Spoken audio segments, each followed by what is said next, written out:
Okay, number 5, social proof. The wisdom of the crowd, if you're familiar with that, okay? You know, social proof is one of those things. You could also call it, next, the empty restaurant effect, okay? How many have had that experience walking by a restaurant, you're hungry, and you look in, and you're like, you know what, maybe not that place. There's nobody in there, right? The wisdom of the crowd, the idea is that we have limited information, but other people collectively probably have more information than we do.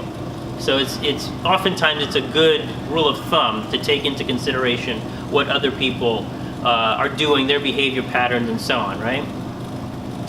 So how does this come into play in the professional world? Reviews, testimonials, as some of you have already mentioned, right? Getting personal recommendations or personal introductions.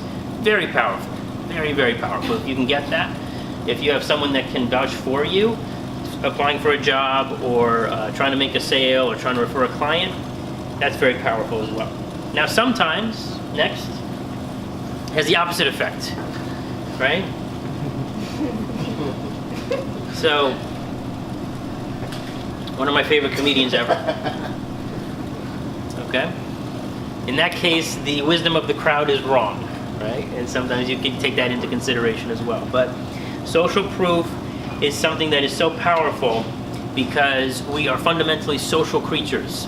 And all of these 6 strategies stem deep from our subconscious and the way our brains are programmed, right? Going back to our evolutionary past.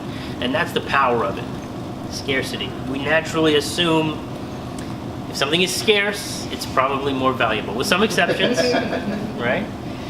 But get it while it's hot. Call in the next 10 minutes and we'll send you a second product for free, right? In that case, the scarcity is not of the product, but of the time, right? 10 minutes. So scarcity applies not just to products and services, it also applies to time, urgency in that situation, and it can also apply to people.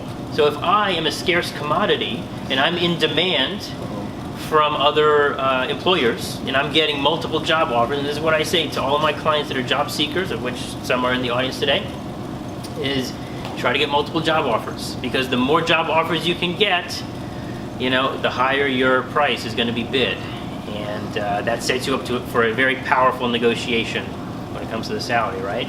Most people, when they're searching for a job, they search and search and search, finally get a job offer, they say, thank God, and they'll just take it, even though it's 30% lower than what they deserve, right? So don't fall into that trap, and it certainly applies not just to job searching, but also to sales, right? If you're out there getting a couple leads here and there, probably, you know, supply and demand, it's going to be tough to actually close those deals. There's going to be an element of desperation, right? And people can sense that, they can pick up on that, right? But if you have a ton of leads and prospects, like Tiffany, okay? Tiffany is one of the most prolific networkers I've met in my entire life, okay? She has too many leads, too many people trying to do business with her. Then you're in a great situation, obviously, right? So scarcity is a very powerful effect. Now, digital marketers have known this for years. Next. Okay, looking at a flight to Las Vegas. Next. 2 left at this price. 1 left at this price, right? Seems so obvious, but it works on a statistical level in the aggregate, right? That those red letters, and notice, aside from the circles I put, those are the only things that's red on that screen, right? That draws your attention to it. It draws your eye. Next. Your domain is available. Next. Buy it before someone else does. Next. Scarcity principle. Okay? That's the scare. So I didn't buy that one, by the way. So if anybody wants to buy it, you're free. So buy it before I do, right? Scarcity.